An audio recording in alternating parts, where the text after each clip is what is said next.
Good morning, YouTuber. Woobers. So I just thought I'd throw in my 2 cents because I can only really speak for the United States. I don't know what goes on in other countries, and I probably can't speak for the entire States. Only the experiences that I have had. Now, when I was a child, and I'd go to the grocery store with my mother or my aunts or there was a shelf that was bare, they would ask, one of the people there while walking around with a nice little tie on and say, could you go to the back room and check to see if there is some tuna fish? I like this particular kind with Charlie's tuna fish or, whatever it is. And they'd say, sure, ma'am. And they'd go into the back room and they'd come out and say, look what I found. I found a case of tuna fish.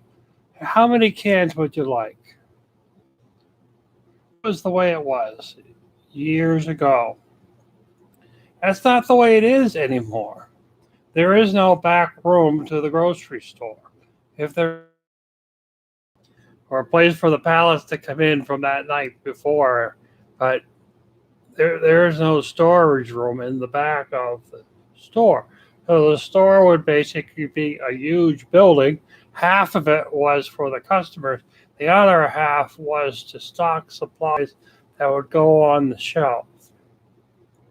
Now what they do is they take those two parts, they come together, make one huge store, and then they can, have the nice little cookery, pallets of food or supplies. So what happens now is that there is no stops in the supply chain. The food or supplies for a grocery store, for example, is to Stop and Shop, and this is going to go over to Price Chopper. This is going to go over to BJ's, and this, journey to the Berkshires to go to one of the several grocery stores. Now, when there is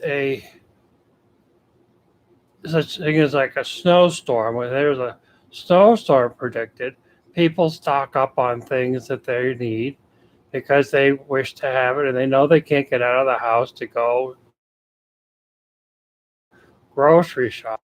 Example is this virus, and some people, believe it or not, go to the grocery store every day or every other day, or they eat out a lot. They don't really have a pantry in their house. Now, I have a pantry, has food in it. It doesn't have as much food in it as it used to. But I also, and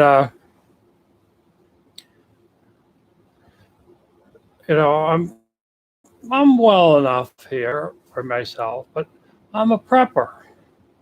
I'm old fashioned. I grew up with, my parents having a pantry closet that would have food, and you would use the food, and you wouldn't have to go to the store more than once a week.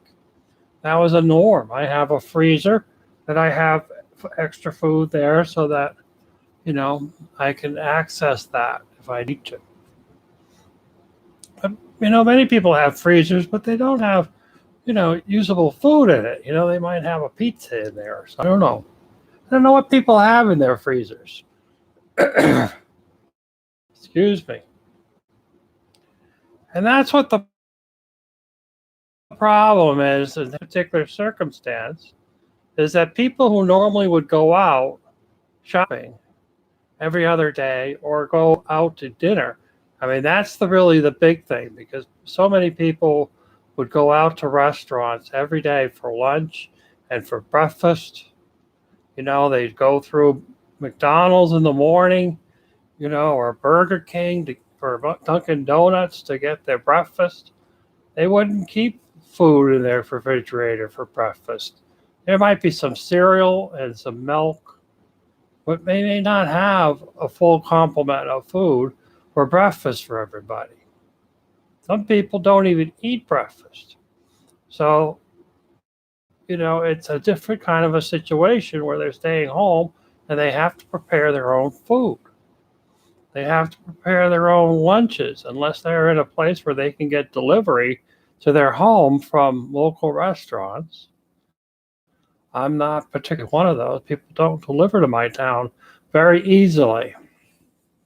So you have to kind of learn from where I live that you're not going to be going out every single day to get something. You're going to stock up on stuff that's going to last you a week or maybe longer. But I digress back to the supply chain thing. So the problem with not having any kind of storage of food and supplies with diarrhea. I mean, that's what they realize. And with diarrhea, I mean, that's what they were, and then think that they could turn around and sell it. That happened, for a certain amount, and that probably what started the craze to stock up, because before people really knew the symptoms, they related that to what they've already experienced. And digestive issues are usually associated with a lot of the sicknesses that people have, so they automatically think that they better stock up. Reality also is that the supply chain that supplies those stores,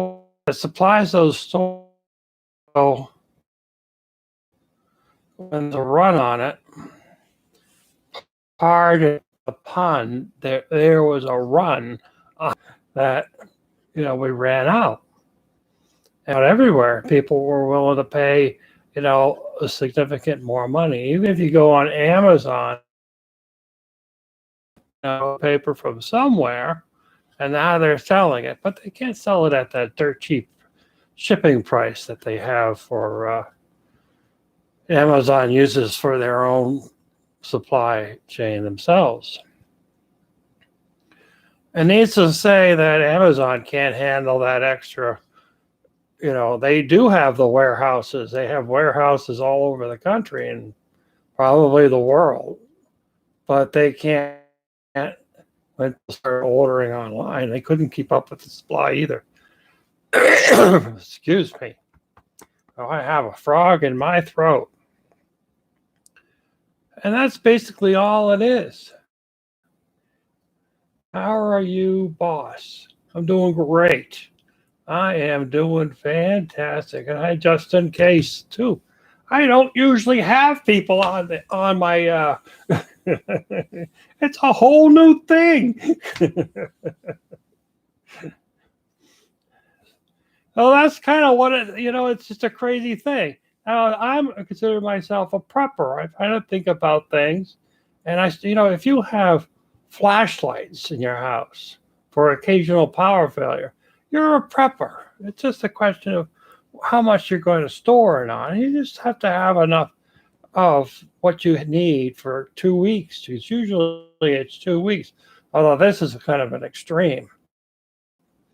But generally speaking, if we get a really bad snowstorm, we may not be really leaving your house for a week. You want to make sure you have enough of what you need. Of course, if you fill your refrigerator up with perishables and you lose power for a week, you're going to lose a lot more. So, you have to have a way of keeping your refrigerator cold or your freezer cold or your have heat available and stuff like that. This wasn't intended to be a prepping video. This was about the grocery stores emptying out. If we go into some of our box stores like Home Depot, or we also have wholesale clubs like BJ's, Costco's, and Sam's, they've got massive amounts of food on their shelves. Non-perishable foods and supplies on their shelves. And, the lumber yards box stores like Home Depot and Lowe's, they also have massive amounts of supplies on their shelves stocked up high, and you can go up and you can look at different kinds of things. But if you go to a local lumber yard or a local hardware store, they don't have a back room full of stuff. They might have some stuff. They don't have a lot of stuff. Basically, what you see is what you get. So once they run out, they run out.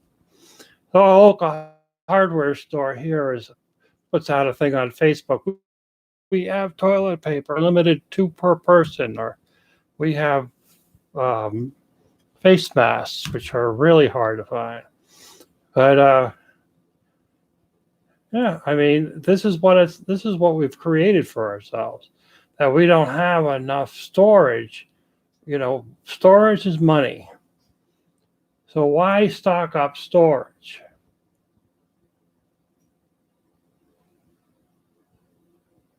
Most stores have what they call just in time for shipping, right?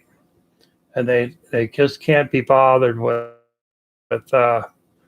having some kind of it's all in a supply chain. It just comes along and they put in an order and it comes from somewhere and it puts on a truck, and the truck just drives to the store. Or they'll go and they'll hit a whole bunch of stores like Walmart, and they'll make their deliveries usually at night, or they'll get there during the day, and then they'll get all put out on the shelves at night, and you'd go in. The shelves would be empty, and then the shelves would be full the next day. But it's not happening because all these stores have emptied out their supplies much faster. And I think that one of the things that's going to happen from this particular experience is back to um, beefing up that supply chain. And I think manufacturing is going to show within our own country, where it's been so relying on China and those countries to supply us with cheap goods at a cheap price. We're now finding out that we can't really rely on that country for our stuff, and we can start producing stuff for ourselves. So I would like to see that happening in all countries, whether it's Australia or, to bring back manufacturing within the countries so that they don't find themselves caught. And that's kind of what's been going on here in the United States, is that, Trump gets on the phone and makes a phone call, and people say, okay, we can start producing that because we used to produce it. We stopped producing it because China was underpricing us, but now China's not underpricing us because they can't supply us with enough volume. So we can start producing that product ourselves, and it's worthwhile. So I hope that manufacturing starts to reappear across the world in places that used to produce product, and then there will be a good free trade of products, that we're not all committed to one particular country to make our supplies. So, if you're going to hoard and take advantage of a situation, and, obviously hoarding is not a good thing, but there's no reason why you can't get a few extra things. If you go there and you want to buy a can of tuna fish, buy 2 cans of tuna fish. Or maybe 4, don't buy 600. Buy enough for your family and have a little more so that you don't have to go back to the store in a week to get the exact same thing. You should really have enough to last you maybe a month. That's kind of what I do. I order my meats online, actually, because they come in packages, servings for one person.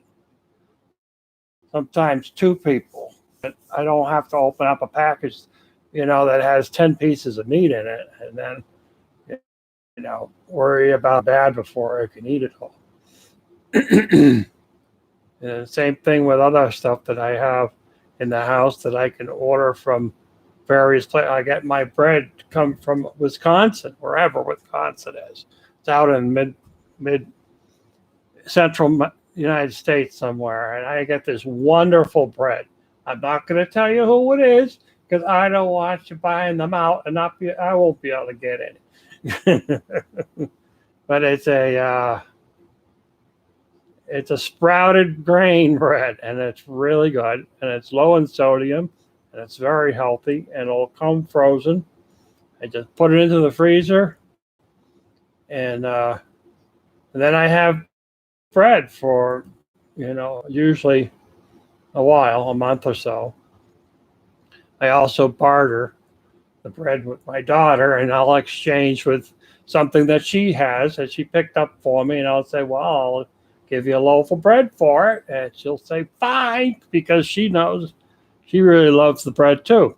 So there's certainly a place in there for a barter system too. You don't necessarily have to. You could trade product. I don't drink coffee, but I could have coffee here just for people that want coffee. But it's that's kind of a thing you can do. Have a little extra. That's all. Why? I have never had people on my thing. The only one that's been on it has been the guy up in Canada that has his solar system. Um, Wannabe solar or something like that. It's amazing. All night there. Yeah, it would be because it's 8:30 a.m. So it's 8:30 at night. Time for bed. For some, anyway. I'm usually up till like 1 or later. But I just wish to share a little bit, and I hope everybody is weathering this thing. It just seems like it's happening at all this separation and social distancing and lockdowns are seem to be happening all over the world, and I hope everybody is enjoying. Yeah, camping trip is be the thing to do. Hope everybody is enjoying themselves. Bye, everybody.